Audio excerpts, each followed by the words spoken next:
Close your eyes and imagine a few of the most relaxing times in your life. For me and many others, a lot of those times include fishing. President Herbert Hoover once said, "There are only two occasions when Americans respect privacy, especially in presidents. Those are prayer and fishing." Today, I'm going to tell you about the history of fishing and how it has affected culture. I will also discuss a few different types of fishing methods that are used today. There's no exact date on when fishing was first used as a means to get food, but it has likely been around for as long as humans have been around.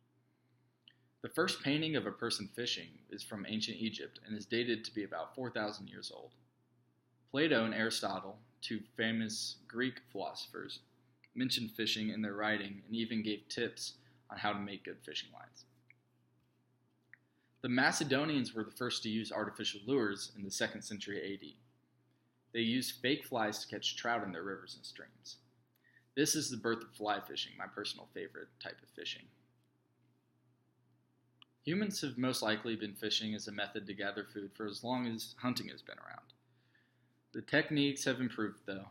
Now commercial fishing boats can catch thousands of fish in one trip and feed a multitude of people a lot quicker and easier than before. The fishing industry has become so large that China can produce almost 50 million fish a year. Other countries such as Norway, Iceland, Sweden rely mainly on fish as their largest natural resource. However, I find it better to catch and grill the fish yourself. Sport fishing was never used until about 1496 in England. There are three main types of fishing used for sport in the United States: river and stream fishing, lake fishing, and sea fishing. River and stream fishing is my personal favorite. You usually use a fly fishing technique when fishing rivers and streams. This technique uses fake fly lures that can float on or near the top of the water and float down with the current. The fish will see the lures floating downstream and think it's a fly and jump at the bait. You generally catch trout when using this technique. Lake fishing usually utilizes the catch and reel technique. For this technique, I messed that up. It's cast and reel technique, not catch and release. For this technique, you will either use live bait, which are small fish or worms, or lures. You must cast the line out past a spot where you think fish are, and then reel in, dragging the bait past the fish and causing them to jump at it, thinking it's a real fish swimming by. Lake fishing can catch you many different kinds of fish of varying shapes and sizes. My personal favorite is largemouth bass. Sea fishing uses two main techniques: cast and reel, same as lake, only used in shallow water of oceans, like near the shore, or trolling. Trolling is a technique that can be used in almost any setting, whether it be floating down a small river or 5 miles off the coast.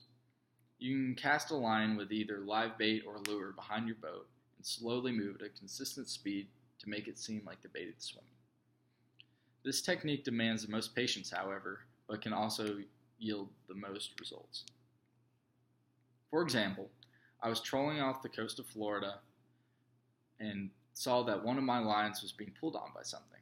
It wasn't a strong pull, so I just assumed it had been caught on some seaweed. So I picked up the reel and started reeling it in to get the seaweed off, and something started pulling and just taking my line out. I realized it was a big fish.